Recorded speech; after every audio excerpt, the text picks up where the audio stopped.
नमो नमः छात्राः। षष्ठी कक्षाया प्रथम अध्याय से अभ्यास सत्रे भवतां स्वागतमस्ति। यानी छठी कक्षा का जो प्रथम अध्याय है इसका अभ्यास हम आज करेंगे। अभ्यास से पहले हमें नया सीखना पड़ेगा। वर्ण ज्ञानम यानी वर्णों का ज्ञान। वर्ण यानी अक्षर या भाषा की सबसे छोटी इकाई जिसके हम और आगे टुकड़े ना कर सकें। तो उस दृष्टि से जब हम सीखेंगे तभी हम प्रथम, द्वितीय और तृतीय पाठ के अभ्यासों को कर पाएंगे। तो आइए इस पर थोड़ा ध्यान देते हैं। हम सामान्य रूप से जिसे क बोलते हैं वो किस प्रकार बना है? क हलंत क, यानी जिसमें से हमने स्वर को निकाल दिया है और धन अ इसमें मिला हुआ है। यानी अगर हम क लिखते हैं तो इसका अर्थ हुआ कि आधा क धन अ, और अगर सिर्फ क होगा तो वो इस प्रकार होगा का यानी क और आ की क धन ई। इसी प्रकार कोई ना कोई स्वर अगर उसमें मिला हुआ है तभी वो अक्षर में पूरा दिखाई देगा, अन्यथा वो हलंत या आधा होगा। अगर इसमें कोई स्वर नहीं मिलेगा तो हम इसे लिखेंगे जस्ट आधा। इसके अलावा कुछ हमारे संयुक्त वर्ण हैं जो दो वर्णों से मिले हैं, इन पर थोड़ा ध्यान देंगे। जैसे क्ष क्षत्रिय, ये क और श षटकोण इनसे मिलकर के बना हुआ है। इसी प्रकार जिसे हम ज्ञानी पढ़ते आए हैं वो ज और य इन दो से मिला हुआ है। और त्र जिसे हम त्रिशूल बोलते आए हैं, त और र से मिलकर बना हुआ है। तो इन वर्णों को विशेष रूप से संयुक्त वर्णों को ध्यान में रखेंगे तभी हम वर्ण संयोजन और वर्ण विच्छेद अच्छी प्रकार से कर पाएंगे। तो आइए पाठ के अभ्यास की ओर बढ़ते हैं। प्रथम प्रश्न अस्ति उच्चारणम कुरुत। इनका उच्चारण हमें स्वयं करना है। द्वितीय है चित्राणि दृष्ट्वा पदानि उच्चार्यत, यानी चित्रों को देखना है और उनके शब्दों का उच्चारण करना है। ये भी आप स्वयं करें और किसी में कोई बाधा हो तो आप पूछ सकते हैं। इसके उपरांत द्वितीय प्रश्न का क भाग, वर्ण संयोजन पदम लिखत, यानी वर्णों को जोड़ना है और उनसे बनने वाले शब्द को हमें बताना है। इसी प्रकार इसका ख जो भाग है, वर्ण विच्छेदम प्रदर्शयत, इसमें जो शब्द दिए गए हैं सीव्यति वर्ण वगैरह उनको हमें अलग अलग वर्णों में तोड़ना है। तो आइए पहले क अंश को देखते हैं।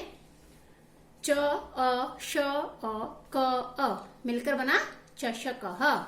स और औ से सौ, च और ई से ची, क और अ से कह, शौचिकः। शु न कौ, शुनकौ। धा व तः, धावतः। वृत्ताः, इसमें द के बाद कोई स्वर नहीं है, ध्यान दें, इसीलिए द आधा है। और गा यन्ति, इसमें भी न के बाद कोई स्वर नहीं है, अतः न यहाँ पर हमें आधा लिखना पड़ेगा। वर्ण विच्छेद को देखते हैं। सीव्यति, सी में स धन ई, व क्योंकि कोई स्वर नहीं है, य और ती, व आधा र यानी र भी स्वर रहित है, और नाह कु, और यहाँ पर क दो बार है तो क उ, रऊ कुकुरऊ। म यू राह, बा ल कह। आशा करती हूँ आपने वर्ण विच्छेद और वर्ण संयोजन को अच्छे से समझा होगा। इसके उपरांत उदाहरण को देखकर रिक्त स्थान की पूर्ति करनी है। तो ये सब अकारांत शब्द हैं। यदि आप बालक शब्द के रूप स्मरण करेंगे तो आप किसी भी शब्द के रूपों को आगे लिख पाएंगे। चषकः चषकौ चषकाः, बलिवर्दः बलिवर्दौ बलिवर्दाः, शुनकः शुनकौ शुनकाः, मृगः मृगौ मृगाः, शौचिकः शौचिकौ शौचिकाः और मयूरः मयूरौ मयूराः। इसके उपरांत चित्रों को देखकर हमें संस्कृत पद लिखने हैं। तो आइए, ये है हाथी गजः, कौआ काकः, चंद्रमा चंद्रः, ताला तालः, भालू को रिक्षः या भल्लूकः और बिल्ली को विड़ालः। इसके उपरांत ये चित्र में क्रिया को देखकर हमें उसका वाक्य पूरा करना है या उत्तर लिखना है। बालकः किम करोति, यानी बालक क्या कर रहा है? बालकः पठति, ये पढ़ रहा है। इसी प्रकार ये दोनों घोड़े आपको क्या करते हुए दिखाई दे रहे हैं? ये कुत्ते क्या कर रहे हैं? ये दोनों बच्चे क्या कर रहे हैं? और किसान क्या कर रहा है? और ये दोनों हाथी क्या कर रहे हैं? तो आइए इनके उत्तर देखते हैं। बालकः पठति, अश्वौ धावतः, यानी घोड़े दौड़ रहे हैं। कुक्कुराः बुक्कन्ति, कुत्ते भौंक रहे हैं। छात्रौ, ये दोनों जो बच्चे हैं ये गा भी सकते हैं और हो सकता है सिर्फ खड़े हों तो गायतः ऑब्लिक तिष्ठतः। कृषकः क्षेत्रम कर्षति, किसान खेत को जोत रहा है। और गजऊ चलतः, हाथी दोनों चल रहे हैं। छठा प्रश्न, पदों को जोड़कर वाक्य बनाना है। अब इनमें हम इनकी क्रिया किसके साथ कौन सी क्रिया सही लगती है हमें वो करना है। गजः चलन्ति, क्योंकि जो हाथी है वो प्रथमा बहुवचन है तो चलन्ति। सिंहौ प्रथमा द्विवचन तो गर्जतः, क्योंकि वैसे भी शेर गरजते हैं। और गायकः जो गायक है वो गाता है।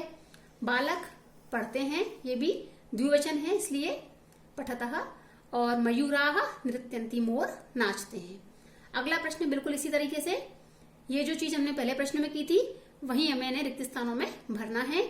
मयूराः इनमें से आएगा नृत्यन्ति। गजौ हाथी क्या करते हैं, चलतः चलते हैं। ऐसे ही वृक्षाः फलन्ति यानी फल देते हैं। सिंहौ गर्जतः यानी गरजते हैं।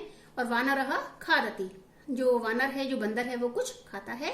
अश्वः धावति, घोड़ा दौड़ता है। अगला प्रश्न, सह तौ ते इत्येतेभ्यः उचितं सर्वनाम पदम चित्वा रिक्त स्थानानि पूरयेत्। इसमें हम थोड़ा ध्यान देंगे। सह का मतलब होता है वह, तौ का मतलब वे दोनों, और ते अर्थात वे सब।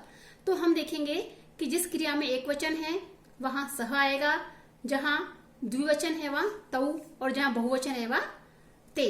ये पुल्लिंग जो शब्द हैं उनके लिए है। और इसका एक तरीका और है, अगर क्रिया के अंत में ती आ रहा है तो सह, और तह आ रहा है तो तौ, और अंति आ रहा है तो ते। तो देखिए जैसे यहाँ पर चलन ती है तो यहाँ सह, अंति है तो यहाँ क्या आएगा ते, और तह है तो क्या आएगा तौ। यहाँ पर भी अंति है तो ते, ती है तो सह, अंति है तो वापस ते। यही हम इसमें देख सकते हैं। गजाः चलन्ति ते चलन्ति, छात्रौ पठतः तौ पठतः, वानरः क्रीडन्ति ते क्रीडन्ति, गायकः एक वचन है तो सह गायति, और मयूरः बहुवचन है तो ते नृत्यन्ति। इसके साथ ही हमारा ये अभ्यास समाप्त होता है। धन्यवाद।